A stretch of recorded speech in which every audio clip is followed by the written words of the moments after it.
Thank you so much, Madhura Sridhar garu.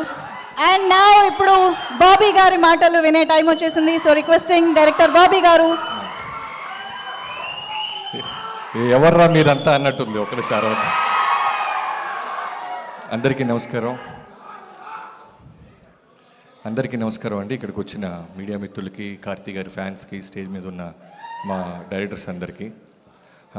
Madhura Sridhar గారు call చేసి రమ్మనగానే నేను ఇమీడియట్గా 1 సెకండ్ కూడా ఆలోచించకుండా కార్తీ గారు ఉన్నారనగానే వచ్చేసాను. అంటే అంత హ్యూజ్ లవ్ ఆయన తెలుగు ఆడియన్స్ నుంచి గెయిన్ చేశారు.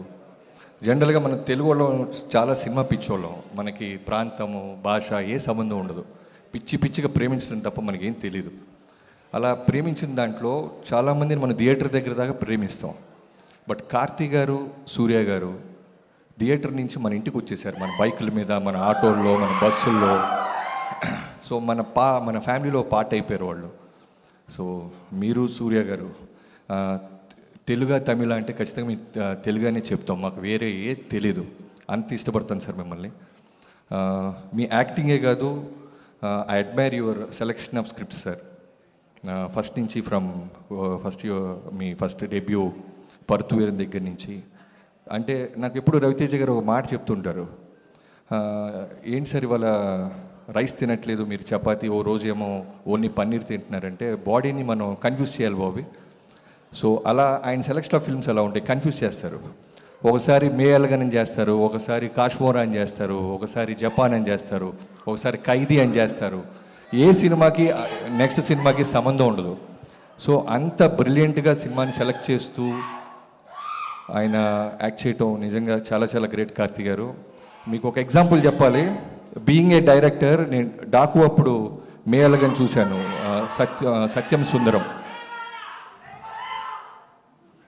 ఉంది, వస్తున్నారు, అఖండ 2తో వస్తున్నారు, అరుద్దాం. సో ఆ మే అలగన్ చూసిన తర్వాత మళ్ళీ కొన్ని రోజుల తర్వాత ఓటీటీలో I have a 7 years daughter sir. సినిమాలు ఇంట్లో చూస్తుంటే తెలియకుండానే ఏడ్ చేస్తున్నాను. నా కూతురు నా వైపే చూస్తుంది, మ్యాక్సిమం నేను దాచుకొని ఇలా పెట్టుకుంటూ ఏడుస్తున్నాను. డడ్డా ఇది సినిమా, నువ్వు డైరెక్టర్వి అయినా ఏడుస్తున్నావు ఏంటంది. అవేమీ తెలియకుండా డైరెక్టర్ అని మర్చిపోయాను, సినిమాని మర్చిపోయాను. That's how you acted with Arvind Swamy garu. Best example అది మీ పర్ఫార్మెన్స్కి. ఏడుస్తూనే ఉన్నా సినిమా చూస్తున్నంతసేపు. So one of the finest actors we have.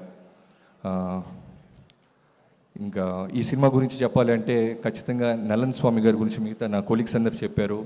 సూదుకోవం లాంటి గొప్ప ఫిల్మ్ తీసిన కల్ట్ డైరెక్టర్ అయినా ఖచ్చితంగా ఈ సినిమా దానికంటే మంచి పేరు తెచ్చుకుంటుందని నమ్ముతున్నాను. అండ్ కృతి శెట్టి గురించి చెప్పాలి.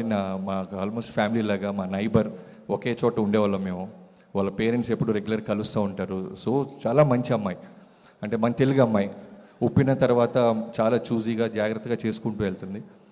కార్తీక్ గారితో మేనిఫెస్ట్ చేసింది, నేచర్ వినింది. అలాంటి కార్తీక్ గారితో ఇలాంటి సినిమా రావటం I'm so happy Kriti. I wish you all the best. And Gnanavel Raju గారి గురించి చెప్పాలి. మనం పరుత్వీర్ అని మాట్లాడుతున్నాం కదా, ఆ సినిమా కార్తీక్ గారిని లాంచ్ చేసి డెబ్యూ చేసిన జ్ఞానవేల్ రాజా గారికి I wish you all the best sir. మిగతా టీం అందరికీ I wish you all the success. See you in theatres. Thanks a lot. And Sashi గారి గురించి చెప్పాలి. ఈ సినిమా బ్లాక్ బస్ట్ అవుద్ది అనడానికి నాకు స్ట్రాంగ్, ఇందాక ఆయన మైక్ పెట్టుకోగానే నాకు వాల్తేరు వేరే డేస్ గుర్తొచ్చినాయి.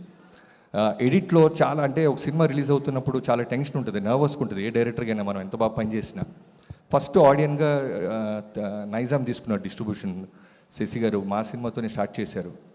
చూసి ఒక అరగంట సినిమా ఆయన వెనక నుంచి చూస్తున్నారు యావిడ్లో. చూసేసి బయటికి కన్నీళ్లతో వెళ్ళిపోయారు. రవితేజ గారు డెత్ సీన్ తర్వాత బయటకు చోటే మాట అన్నారు, సార్ మేము ఎంత పెట్టుకున్నామో సెకండ్ డే, థర్డ్ డే రాకపోతే నేను డిస్ట్రిబ్యూషన్ మానేస్తానని. అలానే వాల్తేరు వేరికి ఆయన థర్డ్ డేనే ఆయన కొన్న డిస్ట్రిబ్యూషన్ డబ్బులు వచ్చేసినాయి. నైజాంకి అంత బాగా ఉంటుంది ఆయన conviction, confidence, selection of films. I wish you all the best Sasi garu. Thanks a lot. Super Varun garu, thank you so much. Thank you for taking time, coming here and wishing the team. Sundeep Kishan garu ఇప్పుడు మాట్లాడతారు.